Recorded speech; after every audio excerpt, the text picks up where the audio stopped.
Hey guys, it is Monday, January 18th. It is about 52 degrees outside, um, probably about 4 p.m. And today we're going to be looking at some leeks. I know you guys know that I had a couple of leeks in the garden in the last video, not doing so hot. I'm going to tell you a little bit about them, why they exist, and that sort of thing. I'm kind of new to this gardening thing. Gonna be real honest with you. So I'm doing something kind of known as succession planting.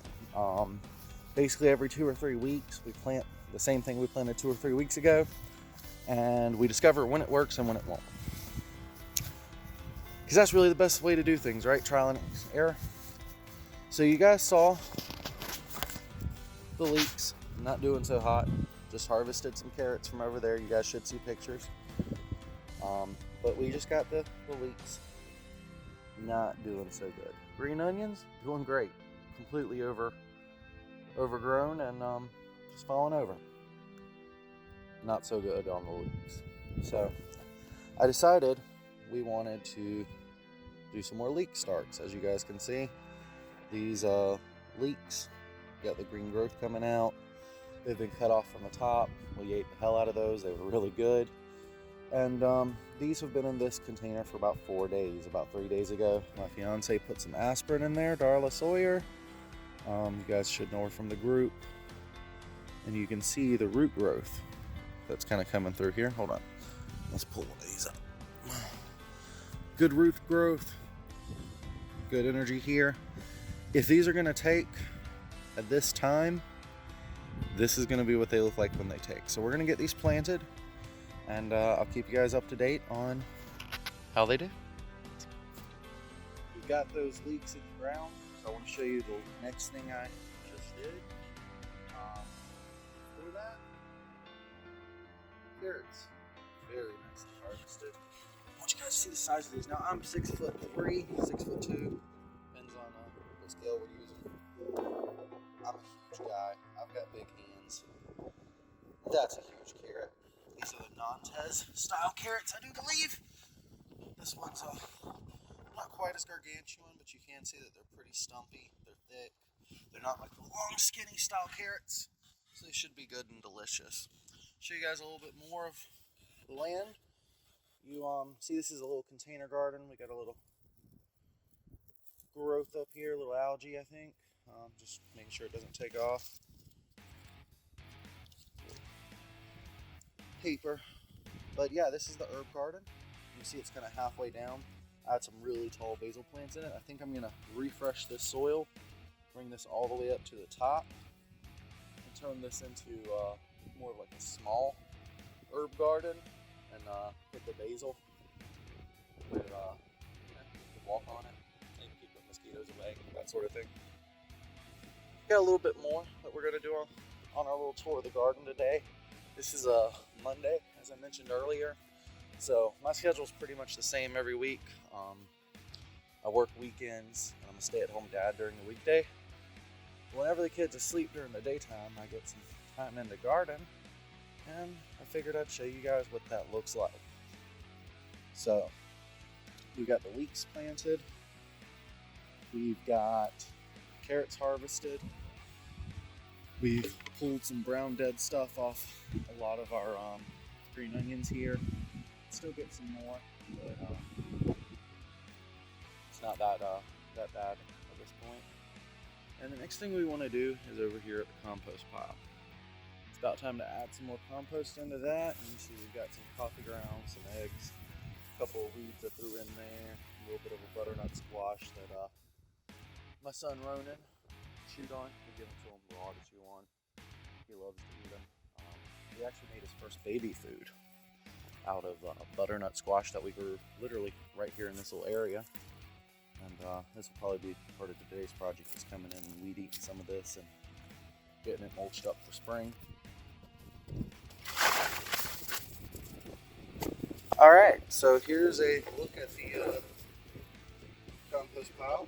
As you can see, these sticks don't need to be here. That's just a weight down that's hard. Lots of good chunks and stuff in here. Yes, I put crap and meat and things in my compost. No, I don't care that you're not supposed to. Alright, so for any of you who haven't had a compost pile before, this is the way it works. You have some amount of nitrogen, you have some amount of carbon. These are typically referred to as browns and greens. Greens are your nitrogen, browns are your carbons. Most people say you want like a 25-to-1 ratio. I don't do all that math. I don't like math. So I put what I want to in there. If it starts smelling, I'll add some more carbon. If it doesn't seem to be getting hot enough, I'll add some more nitrogen. I've got a secondary compost with a vermicompost. And basically the goal here is to just flip it. Now why do we flip it? Well, that allows your browns and your greens to incorporate a little bit more. And it fluffs up what could easily become pretty compressed and compacted. Especially, as some of you might know, in my clay soil. Because I do mix a little bit of my own soil into this as well. So as you flip it, aeration, air begins to get into some of those particles. You can see right here, this is one that kind of needs to get a little more aeration. It's very clumpy. So we'll put that back down. It broke up a little bit. Stab it, poke it, break it up. And then we'll flip it. Oh. The reason we want air is that's going to be where the bacteria live. And since that's where the bacteria live, and the bacteria are what heats up a compost pile, and this is obviously a hot compost pile, ding, ding, ding, we have a winner. That is obviously the part of this we care about. So we do more of that. You can do 18-day compost, which is why I have a 6-base system. Every 3 days, in the summer, spring, and fall, I will flip this every 3 days, and it'll go from bay 1 to bay 2 to bay 3 to bay 4. And by the time it hits bay number 6, that's the 18-day cycle. Let it sit there for 3 days, and she should be good to go. A lot of people spend way more than 18 days on their compost because they do not flip it quite as much as this 18-day system, but this is pretty much the fastest compost you can possibly get. Now, a couple of my bays are actually in use right now for leaf mold. So instead of taking this from bay 4 to bay 5, I'm taking it from bay 4 to back to bay 3. But with only one compost system going during the winter, which is about all I can sustain, due to the lack of grass mowing,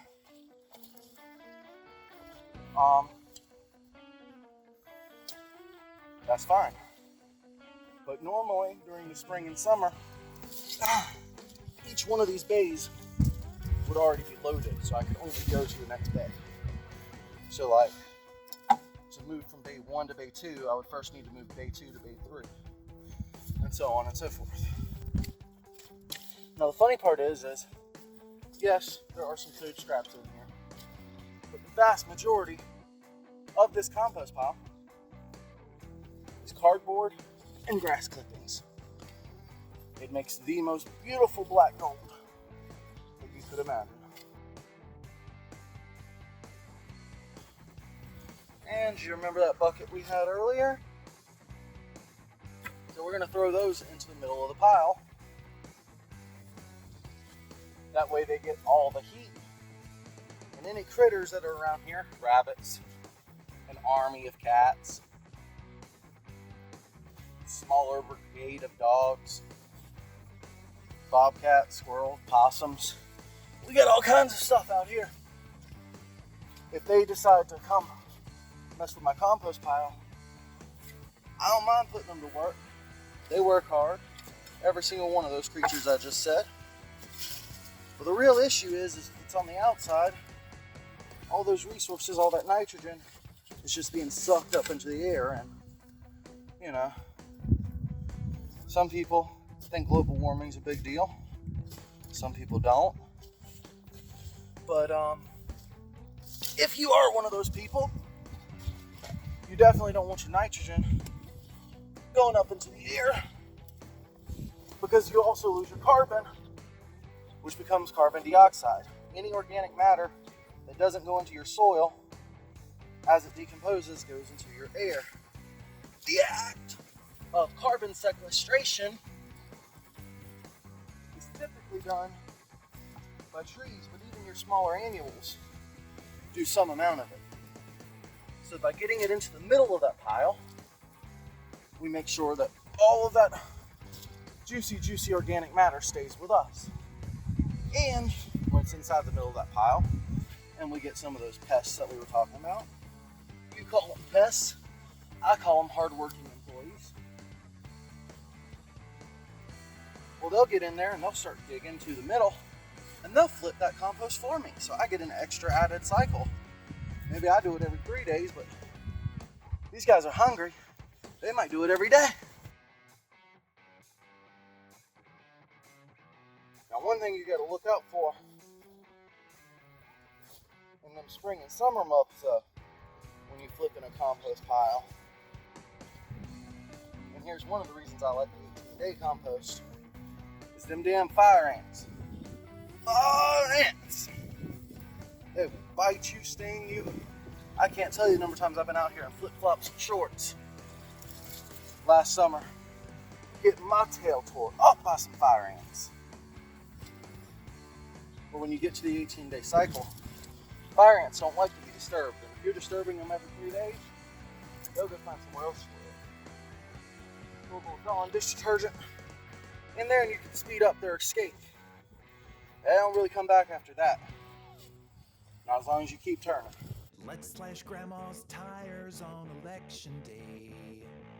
Let's make her stay at home so she won't have a say. Sally, take her walker while I hide away her coat. Let's make sure that grandma doesn't vote.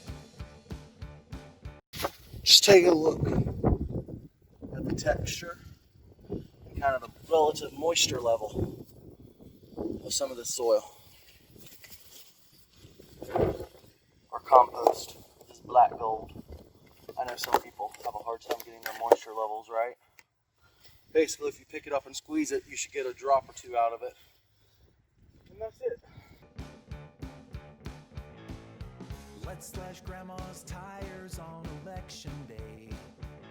You've heard the things she says about the Jews and gays. Around the big Thanksgiving table, I won't say a single word. But now let's not let our grandma's voice be heard. Oh me, oh my, Nana makes the sweetest peanut butter pie. Oh my, oh me, Grandma thinks Obama's Sudanese.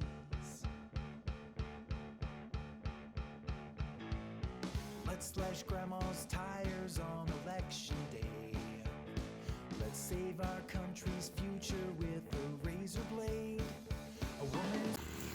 Guys, check out what I just found. This was in the compost. I now have a onion start. I'm gonna go try and plant it. I have no idea if this is gonna work, but it wanted to take off and I'm willing to let it. We're doing a little accidental transplant here. Places in the kitchen. That's what grandma says. So she can stay there while we pick the prez. Let's slash grandma's tires on election day. She'll drop the bomb on China if she has her way. I don't care if my stocking is a measly lump of coal. Let's not let our grandma near the polls. Oh me, oh my,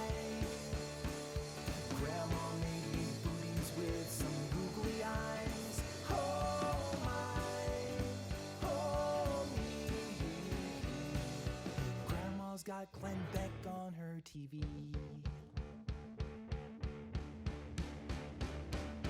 G-R-A-N-D-M-A, keep her in the house today. G-R-A-N-D-M-A, keep her in the house.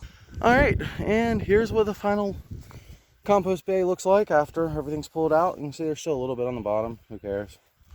But you remember what that looked like before it was flipped?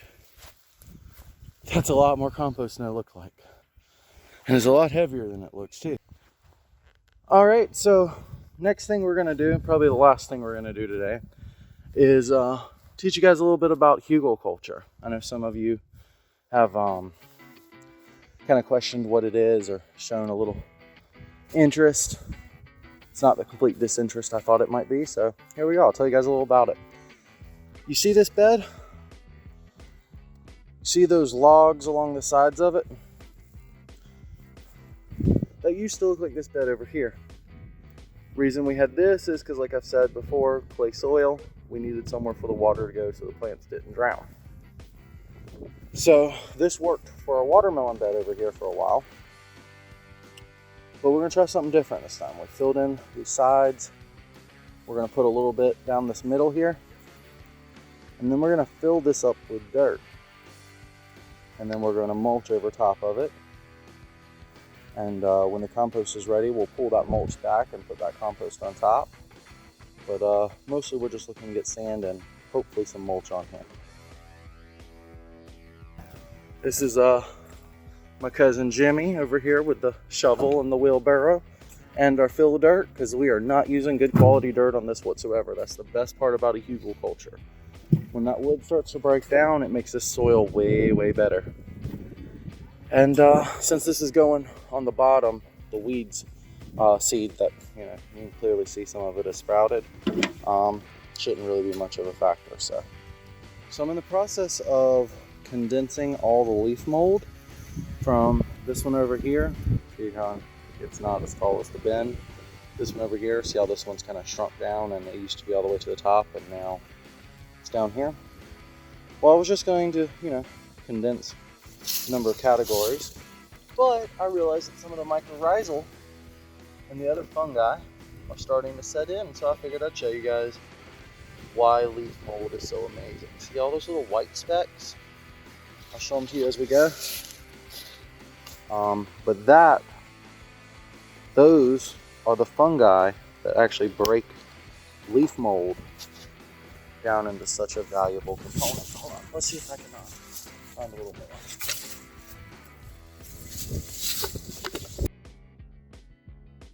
more. Okay guys, I just discovered something really cool in the leaf mold. I've never seen this before. There we go. See all those little hairs and stuff? I am 90% sure this is like a main branch of some mycorrhizal fungi that is starting to take over. I've never seen it look like this before. Usually it just looks like that stuff on my fingers right now. That going all throughout, but like this is amazing. I don't know what this is. If you guys know, let me know in the comments. But I'm assuming this is like a massive piece of mycorrhizal, because like it feels like chalk, it looks like chalk, but I've never seen chalk with like feathery stuff like that. Here's some more. This stuff appears to kind of be everywhere. So I'm sure you guys are probably wondering where all this wood's coming from. Earlier in this video, I told you guys how tall I am. So let's give you a sense of perspective. That's where all the wood's coming from, y'all. I had some arborists in this area just drop off here and make my garden a beautiful place with all their excess materials. So I got a wood chipper. I'm gonna use that as soon as I get it repaired to start chipping some of that, and I'm using it for Hugelkultur right now. Here's another interesting part of my property. Whole bunch of cardboard for mulching and composting. Whole bunch of mulch. And just in case you didn't see it the first time, that's a long ass pile of wood, y'all. So what we're gonna do here with this cardboard is we're gonna go shove it up under some of those logs and use this as a weed mat to keep weeds from entering our bed. All right, so basically the wood is working to improve the soil. It's holding onto this cardboard. We're gonna put some more soil over top the edges of the wood, and that'll keep this cardboard in place. But essentially, all this cardboard serves as a weed barrier, an absolutely for free weed barrier. We're fighting sunset now, but this is where we're at so far. This is all just fill dirt on top of logs, on top of cardboard. That is what you're looking at here. We're about to throw compost on top, and then cattails on top of that, and this will be the watermelon bed. We have not put any mulch on this bed, but you can see the difference in the compost and the fill dirt. And yeah, I kind of like a chunky compost. That happens in the winter. It's harder to hot compost to get everything to break down, but also in clay soil, the bigger the piece is, the more drainage you get. So when I start mixing this in as a soil amenity, this chunkiness will really work to my advantage. We'll probably mulch this up tomorrow. But as you can see, we have run out of daylight. It is only the courtesy of a flashlight that we are able to show you this. So I'm gonna get out of this darkness, go get a shower, and thanks for joining us on this tour of Forest of Eden Farms. I hope you guys will join us next time as we leave you on a cliffhanger of what we're going to do to this bed next. For the record, this is a little bit of a wider bed because this is going to be for watermelon of the Bradford family. If you guys are not familiar with the Bradford family watermelons, I highly suggest looking them up. They are perhaps the sweetest, most delicious watermelons in existence. Their flesh is so soft and sweet you can eat it, but they do not ship well. So about 100 years ago, we thought they went extinct. Turns out a few families, the Bradford family being one of them, did hold on to this excellent southern watermelon, and it is the best the South has to offer. So that's what we'll be planning here. We're taking a little extra care to make sure this bed is perfect, and we'll keep you guys updated every step of the way. I hope you guys will consider joining the Facebook group, North Carolina Gardening and Permaculture, if you're not there already, because that is the hub of where most things happen on this channel and in this community. If you are a North Carolina gardener or just have an interest in Zone 8 type climates, please consider joining. We would love to have you. Bye-bye.